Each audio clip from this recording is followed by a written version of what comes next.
একটা বিষয় খেয়াল করে দেখবেন, আমাদের কাছে খুব প্রিয় যে জিনিস, সেই প্রিয় জিনিসটা খুব বেশি দিন প্রিয় হয়ে আর থাকে না। হয় সে হারিয়ে যায়, না হলে বদলে যায়।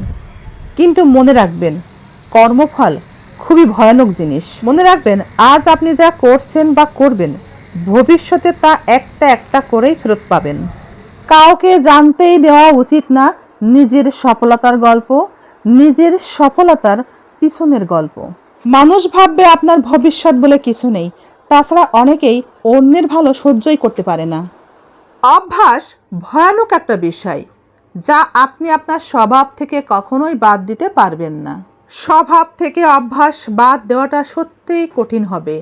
তাতে যদি হয় আবার বদ অভ্যাস, তাহলে তো আর কোনো কথাই নেই। আপনার এই বদ অভ্যাসের কারণে আপনার স্বপ্ন সাধনা ভেঙে খান খান হয়ে যাবে, স্বপ্ন ভেঙে চুরমার হয়ে যাবে।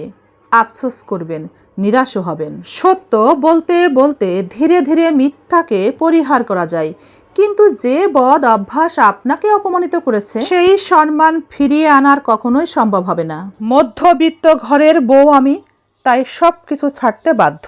স্বপ্ন শুধু দেখতেই হবে, নেই পূরণ করার সাধ্য।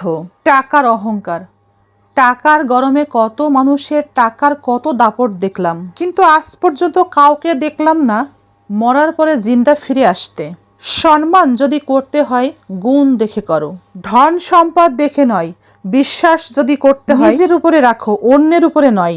বোকা মানুষ ধোঁকা খায়, সৎ মানুষ কষ্ট পায়, সরল মানুষ আঘাত পায়, আর স্বার্থপর মানুষ আনন্দে দিন কাটায়। মায়া ত্যাগ করতে শিখতে হবে, কারণ মায়া নেশার চাইতেও ভয়ঙ্কর।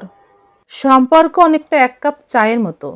চায় যদি কম চিনি হয় তবে সেটা খাওয়া যায়, কিন্তু চায়ে যদি বেশি চিনি হয় তাহলে সেটা শরবত হয়ে যায়। চায়ের টেস্ট না থাকায় সেটা সরিয়ে রাখতে হয়।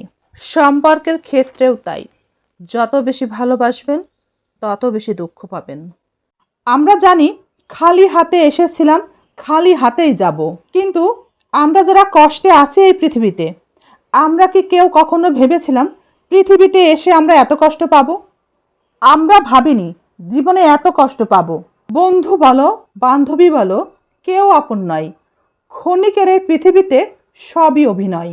জীবনে সফল হতে হলে, বড় কিছু পেতে হলে মনে রাখা উচিত, শরীরের শক্তির চেয়েও ধৈর্য শক্তি বেশি প্রয়োজন। আপনার হয়তো মনে হয় আপনাকে কেউ হয়তো বোঝে না, কিন্তু আসলে তারাই আপনাকে ভালো বোঝে, যারা বোঝে আপনি তাদের থেকে এগিয়ে। তারাই আপনাকে নিয়ে হিংসা করে। মানুষের দুটি হাত রয়েছে, একটি হাত নিজেকে সাহায্য করার জন্যে, আর অপর হাতটি অন্যকে সাহায্য করার জন্যে। লোভ আমাদের ঈমান নষ্ট করে। অর্থ আর স্বার্থ বদলে দেয় কিছু মানুষের চরিত্র। আপনি যতক্ষণ কারো জীবন থেকে চিরতরে হারিয়ে না যাবেন, ততক্ষণ সে আপনার মূল্য বুঝবে না। তাই যেখানে আপনি হাজার চেষ্টা করেও মূল্য পাচ্ছেন না, সেখান থেকে চিরতরে হারিয়ে যাওয়ার চেষ্টা করে দেখুন। খাঁচা থেকে মন পাখিটা উড়িয়ে দিন।